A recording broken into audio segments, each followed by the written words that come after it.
In this video, I'm gonna break some myths about testosterone. Let's get it. Yeah. I'm inspired.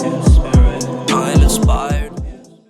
Hey there guys, what is happening? My name is Sumed Chatterjee from the Flow Zone Academy, and I'm a flow state coach, and I help people feel better and perform better. Guess what guys, I got the Muse 2, finally. Here we go. I'm about to do some experiments with it and see if I can tap myself into the flow state and actually measure my EEG response, my brain waves, right?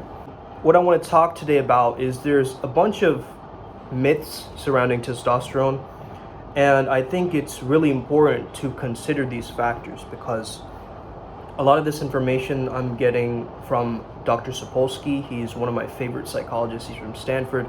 He has talked a lot about this kind of work, and I think it's primarily important that people know what the heck is going on.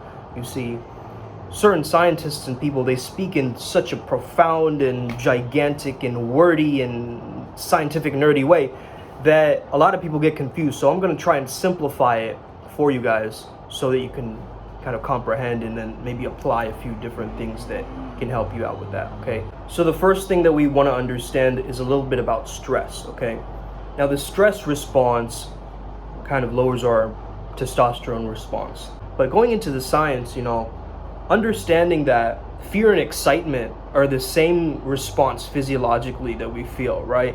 Like mechanically we can just say that, okay, our heartbeat is faster, palms maybe start sweating, our muscles start to tighten, right? All these different things. However, the main kind of checkpoint in the video game for this is amygdala. Amygdala's activated, that means you're in fear. Amygdala is not activated, that means you're not in fear, right? So that's the only kind of difference, in a sense, where you could tell the difference between terror and excitement. For stress, it's really important that you have a stress management exercise, just whatever it is. I mean, I'm not going to sit here and say that Flow Zone Academy is the most scientifically proven program in order to, right? Like, none of that. I mean, I'm just saying that basically stress, no matter what you do, you got to have a stress management exercise, whether that's something meditative or reflective. Make sure that you're doing that. And if you have chronic depression, for instance, just the fact that you book in a call with a mental health counselor or therapist or a practitioner of this art form, you are actually bettering yourself because you're telling yourself that you're worth it. Right? Whereas earlier you're like, no, this is not possible. You're at a state of hopelessness. When you actually book in the call, there's something that happens to your stress levels. This is important because they've done a lot of studies with rats and shocking them and things like this, where they found that when the rats have a warning sign, warning label, like a red light or something before they get shocked, they actually have a better sense of control. And a sense of control actually gets you more into flow state. So actually they have less stress if they know that they're going to get shocked. If they don't know, there's this unpredictability factor, and it kind of skews you into being more stressed out because you don't have certainty in that state, right? So flow state is a state of certainty. You know that, hey, I have a sense of control over this. I can predict the outcome if I do this in this exact way. So creating certainty, creating a sense of control for yourself is really important when it comes down to managing your stress. One common myth is that testosterone reduces with age. Well, we can say that with age, our testes produce less testosterone.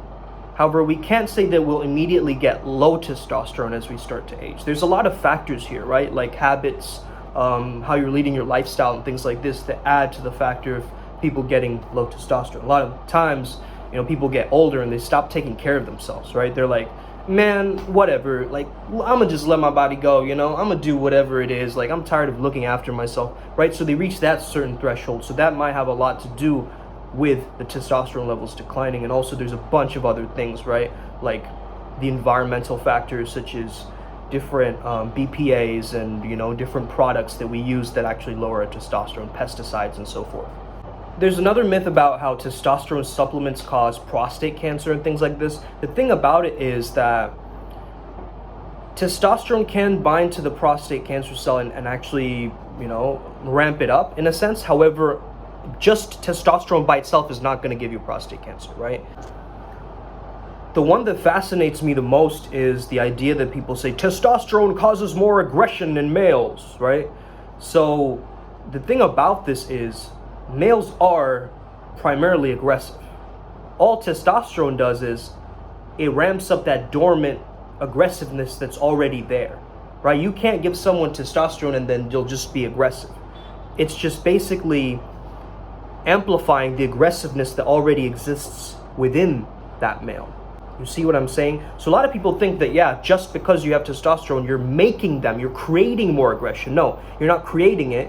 What you're doing is you're allowing the aggression that already exists, the sexual behaviors that already exist, the habits, the social context that already exists to emerge. There's a very subtle increase for testosterone at birth or when you're in the womb, right? And the common study by, Mark Breedlove. Breedlove sounds kind of like a porn star name to me. It doesn't sound like a scientist name, but it's kind of funny how that's his name.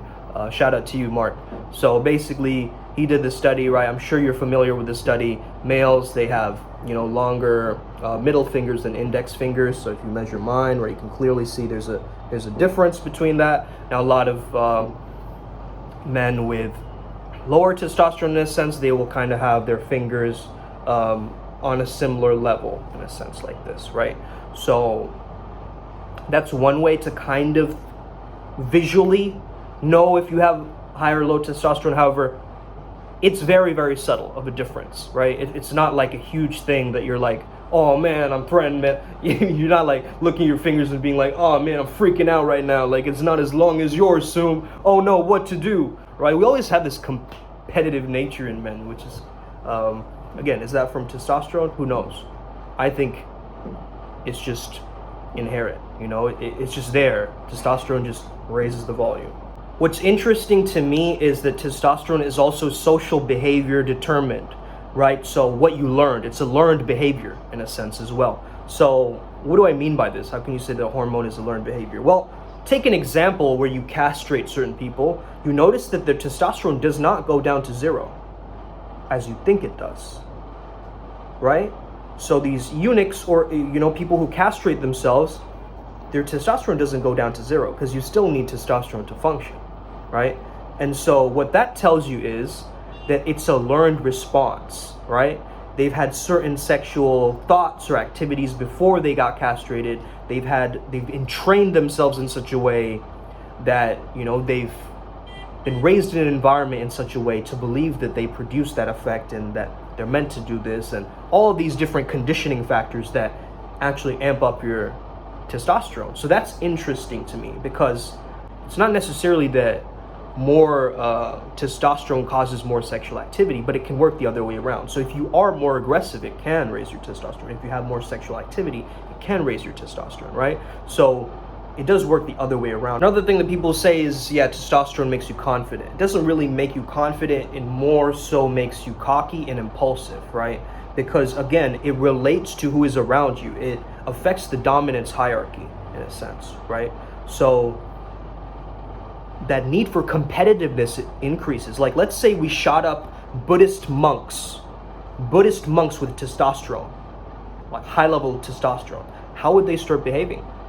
Well, they're going to start competing with each other and being like, who can do the most random acts of kindness, right? Who can meditate for the longest time? There's going to be this competitive edge or this nature that kicks in. But that's already within them. And the thing about it, it's very context dependent.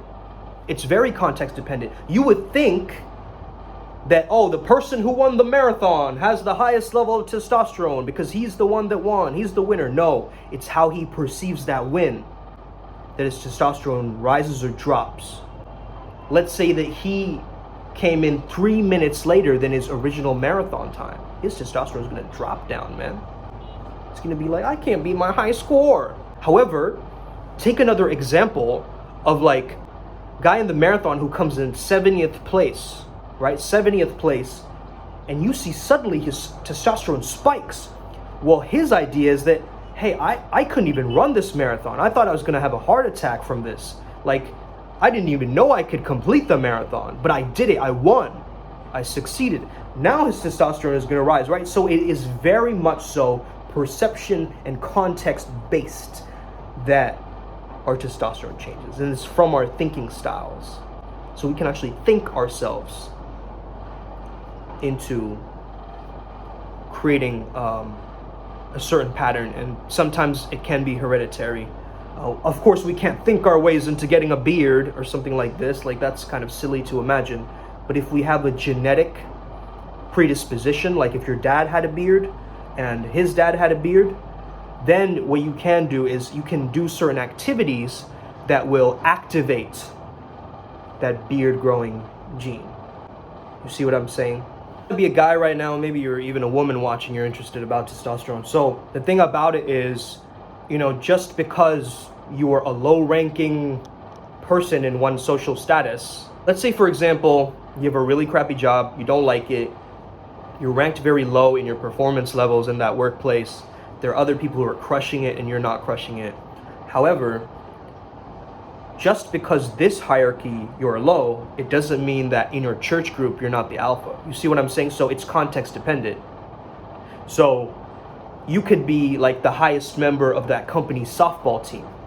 So every day maybe you're going to work and it's kind of whack, but then you get the prestige and the power from being the alpha in the weekend retreat of the softball game from the company.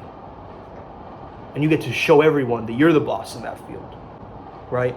So this is what I'm talking about. It's very context dependent. We can join many hierarchies at once. So the power of tribe is actually very important. A lot of leadership positions have high testosterone because of this reason. It's because you're perceiving yourself, and it's context dependent, that you are the person with all the knowledge in this area, right? So to gain authority, influence, power, all these things, you do need that level of testosterone. You notice that, you know, women who are in this field of like being aggressive going forward in these different fields, they have high testosterone levels, right? Specifically business women, they have to take on certain masculine characteristics in order to thrive in these different industries. Now, that's not a bad thing. However, start to understand that that also isn't a very attractive quality to men in a sense, because their security is being threatened in like, oh, am I not, you know, man enough to handle this woman, right, in a sense. So those alpha females, even if that's a thing, I don't know if that's a word even, alpha females, but you know, they need that alpha male to submit to. Otherwise the relationship is going to be very chaotic in a sense, where they're always gonna, you know, battle for that power position of who's on top. And that's not a fun relationship to specifically be in. You can have two powerful people. We talk about this idea of power couples, obviously, but there is a definite give and take. Right? There's certain roles that they step into and play into. So there needs to be a compromise for if you want that relationship to work in regards to testosterone. Obviously, women are attracted to faces that have higher testosterone faces as opposed to not. However, this also changes in terms of ovulation patterns and different things like this. So again, this topic is very complex, so I don't want to go too deep into it, but I just wanted to break down a couple of myths, a couple of different things that people think about testosterone, as well as dopamine. I think dopamine and testosterone are like cousins. And I think that the reason they're so much like cousins is they focus on the outside world a lot, right? Dopamine helps you to execute on goals. And it's not necessarily the reward, it's the anticipation of reward, right? So it's like, oh, knowing that I'm gonna get this big promotion, knowing that I'm gonna buy that candy bar after work, right? So it's like that anticipation and that knowingness, that sense of control, again, flow state. Testosterone works in a similar way where you're like, oh, how do I relate to this person in my tribe? Am I higher status or lower status than them? That's testosterone, that's dopamine, right? So it's this looking outside of yourself to these external resources, the external world, and seeing how it can go out, right? It's like firing out. Whereas there's certain chemicals that fire in, like oxytocin and, you know, these more about you hormones, where you're going more internally as well. It's interesting to have that yin-yang quality in the neurochemicals themselves. I think that's really cool as well. Females also produce testosterone, right? They need it in order to function, to have sexual arousal and these different types of things. So some women, they do take like testosterone patches if their, you know, love life is suffering and things like this too. For instance, it's also context dependent, right? So I know that a mother after birth who's protecting her child has a high level of testosterone because they're protecting their child. It's their motherly instincts in that context where the progesterone and the estrogen are also affecting it, obviously. It's very interesting to understand these different things and like kind of make these correlations and links. So again, remember, correlation is not causation, okay? Just because two things correlate, it doesn't mean that this is the cause of this, right? So anyway, I hope this video gave you a new perspective. I hope you learned something new. Have an incredible day. May the flow be with you. Let's get our testosterone levels up, man. Upward spiral gang, stay legendary. May you never be the same again. See you guys next time. Boom.